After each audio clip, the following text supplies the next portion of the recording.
Assalamualaikum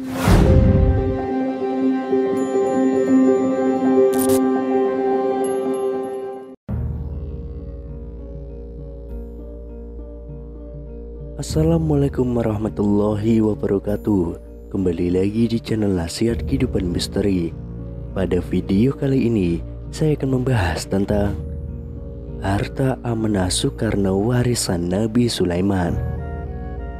Sejarah harta amanah ini sebenarnya tidak terlalu rumit untuk dikaji, karena apa yang telah dilakukan Soekarno adalah merupakan pekerjaan meneruskan tugas leluhur dan nenek moyang Nusantara. Sebelum kita membahas lebih jauh, mari kita merubah konsep harta amanah Soekarno menjadi harta amanah Nusantara, karena Soekarno sendiri tidak pernah mengatakan bahwa aset raja-raja Nusantara ini adalah bukan atas nama beliau pribadi. Harta amanah Nusantara adalah berawal dari aset turun-temurunnya, mulai dari khalifah pertama hingga khalifah akhir di muka bumi ini. Lalu siapa itu khalifah? Khalifah yaitu manusia yang diutus oleh Tuhan sebagai penuntun, pemimpin, dan pemberi jalan petunjuk bagi umat manusia untuk kembali kepada Tuhan. Mereka adalah para nabi dan rasul, serta manusia yang diberi petunjuk setelah para nabi dan rasul terdahulu, yang juga tercantum di dalam ayat-ayat Al-Quran dalam Quran Surat Al-Baqarah ayat 30. Dan ingatlah ketika Tuhanmu berfirman kepada para malaikat, "Aku hendak menjadikan khalifah di bumi." Mereka berkata, "Apakah engkau hendak menjadikan orang yang merusak dan menumpahkan darah di sana? Sedangkan kami bertasbih memujimu dan mensucikan namamu." Dia berfirman, "Sesungguhnya aku mengetahui apa yang tidak kamu ketahui." Saya akan membatasi perihal sejarah kenabian. Kita mulai dari masa kepemimpinan Nabi Sulaiman alaihissalam dan Ratu Balqis. Mengapa Nabi Sulaiman dan Ratu Balqis? Beliaulah merupakan induk dari harta amanah Nusantara ini. Baginda Raja Sulaiman adalah utusan yang saya maksud. Harta bumi yang dititipkan Tuhan kepada makhluknya sebagai khalifah di muka bumi ini berawal dari sejarah kepemimpinan Nabi Sulaiman alaihissalam dan kekayaannya Ratu Balqis. Di dalam cerita ini ada manfaat bagi kita semua, bahwa harta amanah Nusantara ini berawal dari leluhur terdahulu. Lalu apa yang menjadi bukti bahwa harta amanah Nusantara tersebut terkait dengan kekayaan Ratu Balqis dan Raja Sulaiman? Berawal dari menyatunya kekuasaan dan kekayaan harta bumi dan harta langit dari Ratu Balqis dengan kekuatan spiritual dan kepemimpinannya Nabi Sulaiman.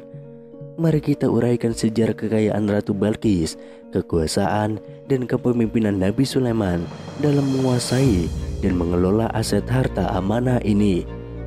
Salah satu bukti situs merupakan rasa hormat dan cinta Nabi kepada Ratu Balqis adalah Candi Borobudur yang dipindahkan dalam satu kedipan mata atas perintah Nabi Sulaiman dalam rangka memenuhi permintaan Ratu Balqis untuk memindahkan istana Ratu Balqis. Demikianlah sekilas sejarah harta amanah Nusantara berawal dari para nabi. Kisah kekayaan dan kekuasaan Nabi Sulaiman dan Ratu Balqis tercantum dalam Quran Surat An-Naml ayat 10 sampai dengan 44 dan Quran Surat Saba, surat yang menjelaskan tentang negeri Saba dengan berbagai macam karunia dari Allah berupa kemewahan dan tanah yang subur, sehingga rakyat yang menempati negeri Saba bisa hidup dengan makmur dan aman.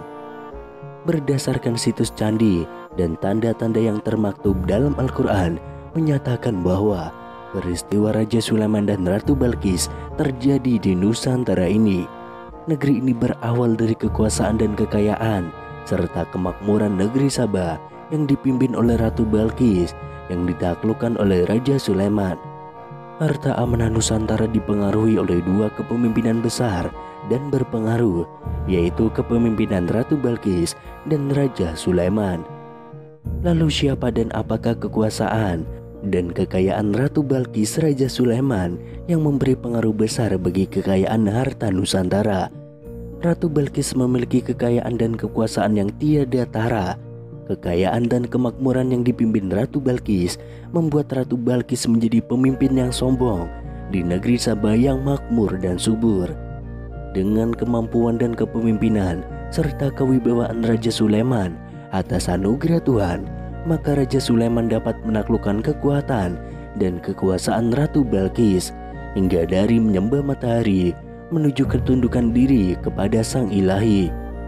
Pada akhirnya menikahlah Raja Sulaiman dan Ratu Balkis, kemudian menjadikan dua kekuatan ini menjadi kekuatan dan penyatuan harta kekayaan dan kemakmuran negeri Nusantara ini. Ratu Balkis memiliki kekuatan dalam ilmu dunia dan kegaiban, di mana beliau mampu mengelola secara teknologi dari ilmu pengetahuan, pertambangan, ekonomi, strategi perang, pemanfaatan secara gaib dan nyata, perihal pengelolaan dan penguasaan sumber daya alam dan manusia di negerinya. Saat itu rakyat dan pemerintah negeri Sabah makmur dan sejahtera. Tanah negeri pun subur, hasil berlimpah, tambang, minyak bumi, batu mulia, berlian, intan, permata, dan kekayaan tumbuhan dan hasilnya. Negeri yang indah dan berlimpah ruah di bawah kepemimpinan Ratu Balkis. Lalu kita mengenal dengan sistem harta amanah Nusantara. Apakah itu sistem harta amanah Nusantara? Seringkali kita mendengar kalimat harta amanah Soekarno. Harta amanah ini adalah sistem pengelolaan yang dilakukan oleh Soekarno terhadap aset para raja Nusantara terdahulu, terutama aset terbesar dunia yang dikuasai oleh Pakubuwono X saat zaman penjajahan Belanda dahulu.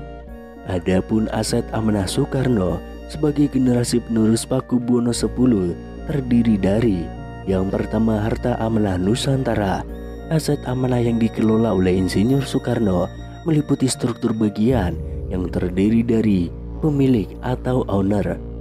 Kepemilikan atas aset amanah Nusantara dimiliki tunggal oleh atas nama bangsa Indonesia yang diwakilkan oleh wakil Tuhan yang merupakan penerus dari generasi Nabi Sulaiman.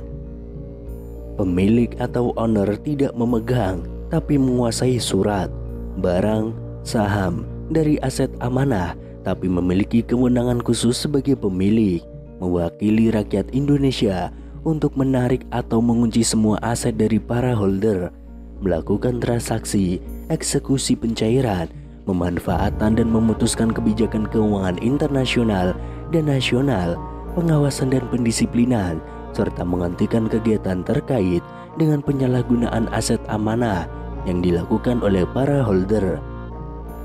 Dalam pengelolaan aset amanah Nusantara ini, yang memiliki kewenangan pengoperasian sistem dan pengeraan aset adalah pemilik atau owner itu sendiri, yaitu Soekarno.